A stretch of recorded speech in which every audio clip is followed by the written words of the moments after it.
Chiefs got a deal done. Not the one you wanted, but they got a deal done nonetheless. A lot of fallout from it and what it means as they get ready to start the second half of their season, make that 10-game push today on Locked On Chiefs. From the land of the free and the home of the Chiefs, this is the Locked On Chiefs podcast. Welcome back, everybody. It is draft trade deadline day thing that goes forever. Little bit of a highlight, little bit of hubbub. We're going to get into it all today. I'm Locked On Chiefs with Matt Derrick from ChiefsDigest.com that gives us the inside scoop out there on the beat, covering all the things that we can't see. I'm Ryan Tracy, the founder of Rogue Analytics and Performance Consulting, RGR Football, NFL 33, where you can see all my reactions to all of the trades, those that have any substance to them anyway, and what they mean around the league. Thanks for making us your first listen. Check out another Locked On show for your second, maybe the draft show. It's almost time to get into some of that. Matt, lot going on.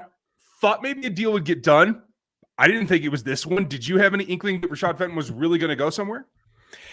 No, I mean, I had some questions just because the Chiefs have a log jam right now at the cornerback spot with Trent McDuffie coming back. But as Brett Veach has told me many, many times, you can never have enough guys with length who can cover. So anytime that the Chiefs give up one of their corners, it's going to surprise me, especially, Fenton has been a guy that has started for them. He was started this season as a starter. Letting go of one of those guys in exchange for a 7th round pick, a conditional 7th at that.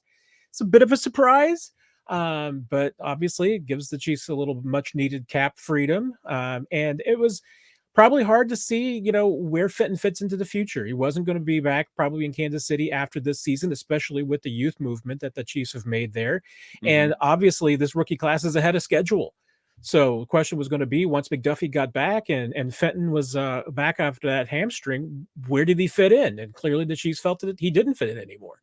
Yeah, that is what it comes down to in the end. And we'll talk about what the cap value does coming up later here, folks. But to be official, the Chiefs have sent Rashad Fenton to the Atlanta Falcons for a conditional 7th round pick. We'll see what those terms actually turn out to be when it comes true. In fact, I think they even listed it in their release as an undisclosed pick. Well, it's fairly disclosed. We'll see what happens. That tells me there's still a possibility that unless he meets some kind of threshold, there's a possibility they don't even have to give up anything at that point. Yeah, and and certainly the hamstring could be part of this issue. I mean, normally in a deal like this, a player would end up going to Atlanta for a physical. It could mean that with the conditions of this pick that maybe Atlanta is foregoing that, especially since Fenton has been hurt. Mm-hmm. If that's the case, then yeah, I mean that might be one of the conditions of the pick is just simply Atlanta's taking him with their understanding that he's going to play some, but if he doesn't end up reaching those benchmarks, then yeah, I mean the pick might very well go away. So no guarantee there. But the other thing I think it is interesting to me is that, your logical conclusion would be with your draft picks is, why not hold up the Rashad Fenton until after the season and see what the market is for him. And if he, is able to bring you back compensation, this clearly is an indication to me that the Chiefs don't feel like that Fenton's going to fit into that category, that he would be getting any kind of free agent deal that would upgrade that pick. If so, they probably would hold on. But it's also a further indication that, Chiefs didn't necessarily have any interest beyond this season with Fenton. And I can see that with this year's rookie class, coming through so far. Yeah. And we'll definitely have to talk about them going forward, what the plan will be. But for Fenton himself, like you said, he's made some plays for this team. Started out as the starter. I think his injury, along with Trent McDuffie's, actually paved the way for this to happen because it forced Jalen Watson in reps and it forced even later Josh Williams into reps. And so in the end, it is, did he make enough plays versus what he's going to cost and what you might be able to get for him? I still question, in my mind, if you don't think he's going to get you a comp pick, and now you send him away in a trade that maybe doesn't even result in a pick, what does that say about A, his performance this season, and B, the evaluation and the process to get us here by the front office? Yeah, it is of note. I mean, because Fenton has been a very interesting player to me. I mean, I've always felt like he has overperformed the expectations. I don't feel like that he's ever been a bad player. I mean, for what the Chiefs have asked for him to do, I feel like that he's probably met or exceeded expectations. I mean, until this year, he was never a full-time starter. He was simply a guy that they kind of turned to when other guys were hurt and they needed him to step in. And he filled that role. So, to me, I mean, I think he got pretty good value out of, Rashad Fenton over the past 3+ years. And I didn't think that he was performing that badly this season. But in the NFL, it's not always just what are you doing for me right now? It's what can you do for me in the future? And Rashad Fenton was clearly not part of this team's puzzle going forward. If the Chiefs thought that he was going to be a guy that they wanted to be in 23 and beyond, they would have been trying to get something done with him as a long-term deal. I mean, even though the Chiefs have not been super successful under Brett Veach, as far as getting guys heading into the final year of their rookie contract and signing them to extensions, they've also not been a team that gives extensions to guys, once they've completed that 4 years. I mean, once their 4-year rookie deal is up, they either move on or they keep him on some of these 1-year deals like you've seen with like a DeMarcus Robinson in the past. Fenton wasn't going to be a long-term guy. I mean, the fact that they didn't get anything done with him was an indication that the Chiefs were ready to move on. This year's draft class and what they invested in the backfield and the secondary was an indication that they were ready to move on. And the fact that these guys are playing ahead of schedule and succeeding ahead of schedule made this possible. Succeeding. That's what we're going to talk about next, how they go forward and how much success can we expect from what this group looks like on the backside after we talk to you about some of our pals. It all comes down to this. Do you think Patrick Mahomes is going to go above or below what the line is for him? PrizePicks is your spot for daily fantasy sports.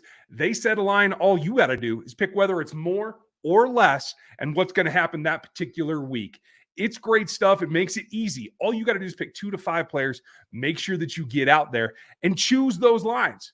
Nothing easier. You can win up to 10 times the money that you put in your entry. There's no competing against other people. There's no setting multiple lineups. You can play any sport that you like. They offer all kinds of crazy things like NASCAR, MMA, Euro basketball of all things, but obviously NFL is where the action's at. You want to check that out. They make it easy, 60 seconds or less. It's safe, it's fast, it's covered in 30 states plus Canada, and all you got to do is go sign up, grab the PrizePicks app at any app store, or go to prizepicks.com to play daily fantasy sports. That's what you're looking for. And right now, with our promo code Locked On, you get 100% deposit bonus. You put in 100, they give you 100. You put in 50, they give you 50. It's 100% with our code Locked On over at prizepicks.com. So we get into what the next step is. It's the Tennessee Titans. That's the thing that's right in front of you. That's not a team that's going to burn you over the top too well. A.J. Brown is now a Philadelphia Eagle. That helps a lot, I have to say. I think that eases this transition, but we are looking at now a secondary group that has a starter at one side in McDuffie, a starter on the other side in Jalen Watson, L'Jarius Sneed at the nickel. When they go to dime, they're going to have another rookie on the field. So in the dime, we're talking 50% of it is now going to be rookies. How much risk do you think that poses to the long-term stretch of this next 10-game run throughout the regular season? Yeah, I don't think there's any doubt it adds to the volatility. I think with a veteran like Fenton out there, you would have expected a certain floor, but you're also getting a certain ceiling. With the young guys, I mean, you're going to get some volatility. There's going to be mistakes. There's no doubt about that. I mean, it's going to happen in the second half of the season, and the Chiefs know that they're going to live with some mistakes from these rookies that they're playing this season, and that goes across the board, offense, defense, and special teams. But what they're banking on too is that because these guys are young, athletic, they got a lot of length, that they're going to make some plays too. Whether it's just maybe defending a pass that Rashad Fenton with his height, doesn't do, or with his speed doesn't do. They're hoping that there's going to be some upside to it as well. And I think we certainly have seen that to a degree. And I think we're going to see it going forward. Josh Williams and Jalen Watson, even if a Najee Johnson ends up going in there, Trent McDuffie. I mean, these guys, McDuffie is going to definitely be getting more playing time now that he's back and he's going to get back into the fold. But I think there's a lot more potential for those guys to make big plays. It's just you're hoping that they can minimize the big mistakes, that there's not too many of them, that they don't get repeated. They're going to be there. You're just going to live with it. But I think that's a bet that right now the Chiefs are willing to take for both the short term and the long term, because they're feeling like, hey, any growing pains that they experience this year are going to pay off down the road when this trio starts maturing in the next few years. Well, in the timing, today the other transaction was that Trent McDuffie was activated, so he's back. That explains a couple of things to me. Why you sat him out last week or last game, take that extra 2 weeks, including the bye, to get him ready, thinking that you were going to make this move. That puts a little bit of pressure on him, though. And for a guy that came in with high expectations, a first-round draft pick, 21st pick overall, had that, honestly, kind of a boring game for him to begin with. He wasn't targeted, played 21 snaps in coverage. I think that was a sign of respect more than anything else.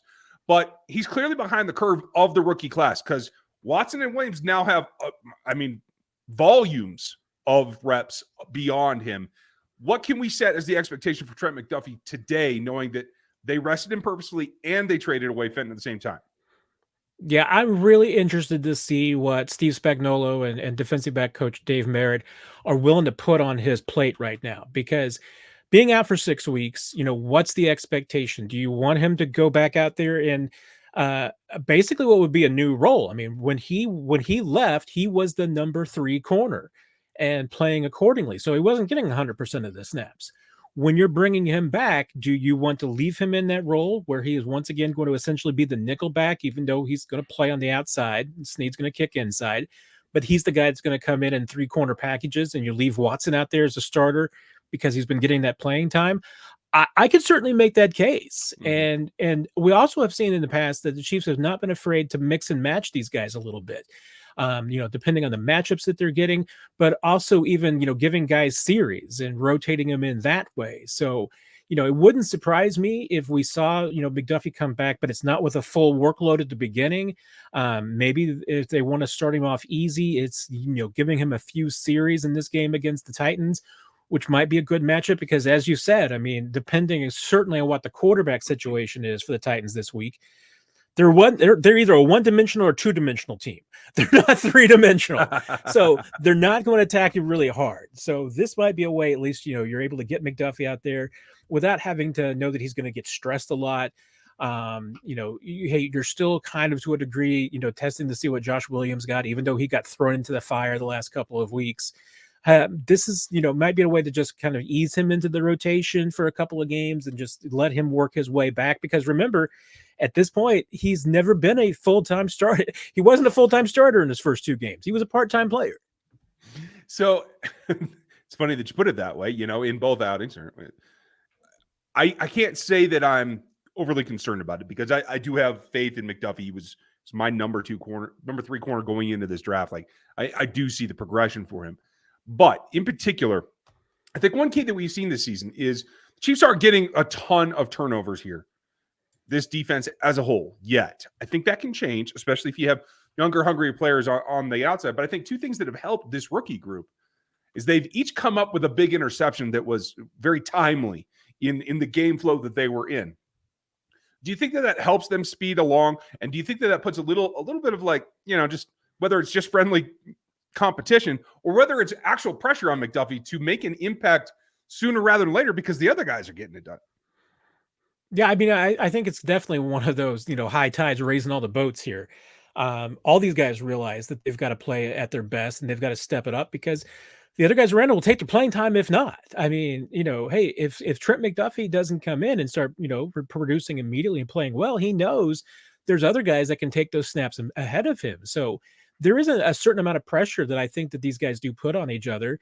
But again, also, confidence breeds confidence. And I think that we've seen that with, Watson and Williams in particular, that, even though they've made mistakes and they've had some rough moments, both have been really good about putting that behind them and not making the same mistakes twice. That's one of the mantras you love to hear from coaches talking about guys is that, that they're willing to put that behind them and have that short memory as a corner. But I think you have seen that confidence continue to grow with these guys. And, with Watson and Williams, both in particular, even in the short period of time in which they've been playing, I think you've seen them both be much more confident than they were, even going back to the training camp and the OTAs. Mm-hmm. And that all plays into the whole overall scale of what the defense can get done, what the team can get done. The team still has a few more options. the Fenton trade does something else that's rather important. It's called cap space. We're going to get to that and what that means for the next move coming up next. When you need to get into the action, BetOnline is the fastest and easiest way to check all your betting information for all your betting needs.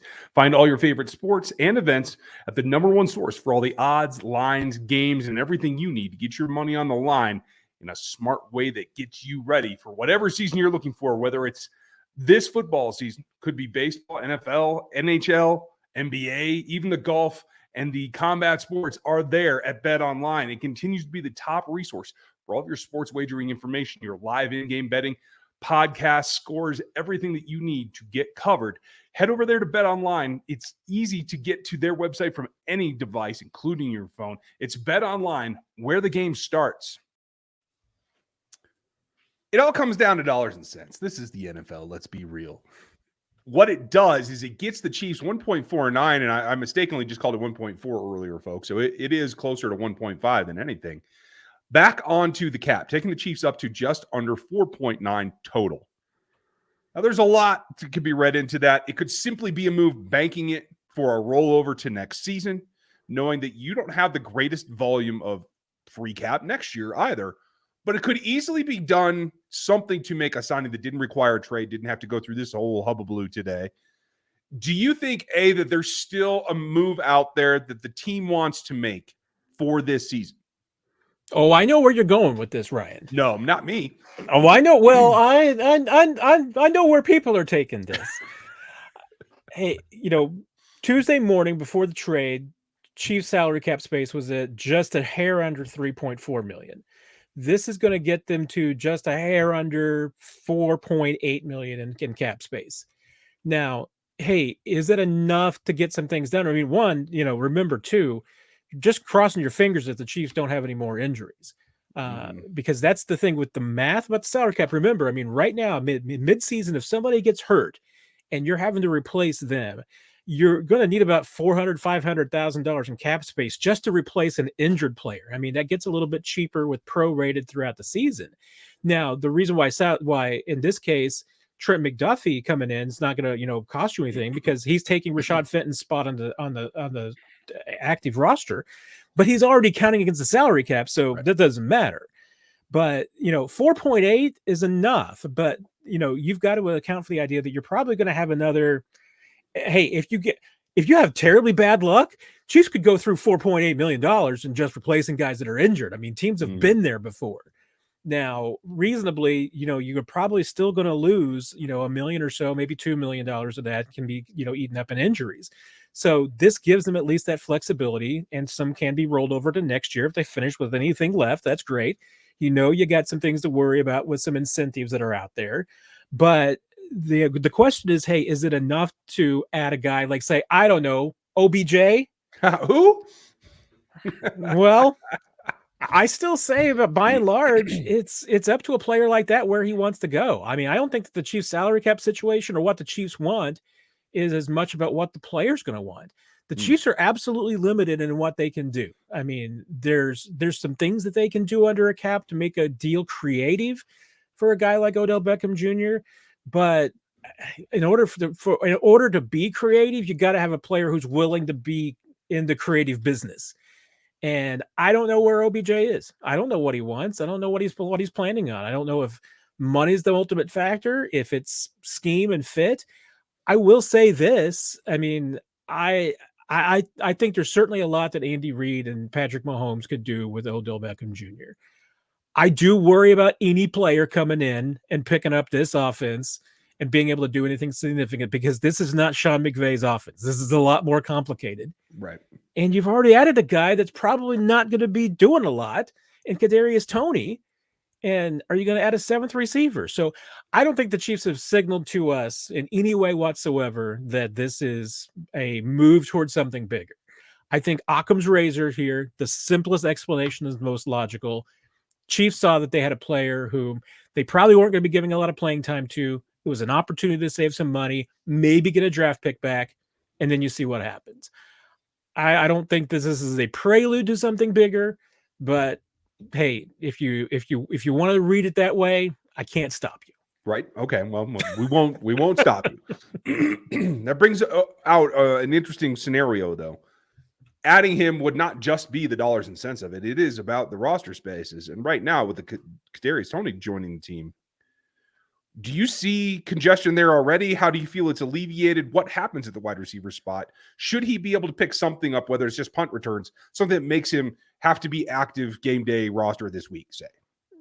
Yeah, I mean, there's no doubt with Toney, I think there's a short-term and a long-term plan. I mean, long-term plan for Toney is that there's 2 more years, maybe even 3 more years under contract with the 5th-year option that you could have this guy. And the Chiefs, only have 2 other receivers under contract for the next season. So Toney is part of the plan for 2023, and it's easy to see him sliding into the role of Mecole Hardman, since Mecole Hardman is one of those guys not under contract right now. And go back to our aforementioned conversation about getting deals done with guys in the final year of their contract. Chiefs don't have a big track record of getting those deals done if it's not done already. So that tells you a lot about probably the futures of Mecole Hardman and Kadarius Toney kind of being intertwined. For the short term, yeah, you've mentioned it. I mean, what can Toney pick up? Hey, he can run some jet sweeps. He can run some bubble screens.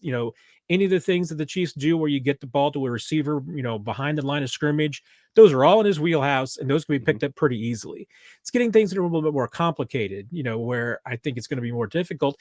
And the Chiefs aren't looking for that. I mean, they really are looking for a guy who's going to be essentially the 5th or 6th receiver that you're going to sprinkle in, test him out on special teams. Absolutely. See if he can take the load off of Sky Moore and a little bit off of Isaiah Pacheco. If you're using those guys more on offense, you want to get them off special teams. And Toney's a guy who should be able to do that. So take advantage of him in the ways, as Andy Reid told us on Monday, exploit his strengths now, which, to me, Toney, it's on special teams. And for lack of a better word, it's in gadget situations. And you build up his weaknesses, which for the future is going to be making him a bigger part of the offense in 23 and beyond. But that's not for 2022. Okay, fair enough. Bottom line, I feel like it's not over, but it's probably going to be pretty quiet from here on out. They've added a toy. They've added some power on offense. Let's see what we can do with that. And maybe it stretches out. If Odell Beckham stays out there for another couple of weeks, maybe we'll get back and talk about this again. But for right now, status quo, let's go forward. Starting this week, if it's up to you, who is the kick returner this week?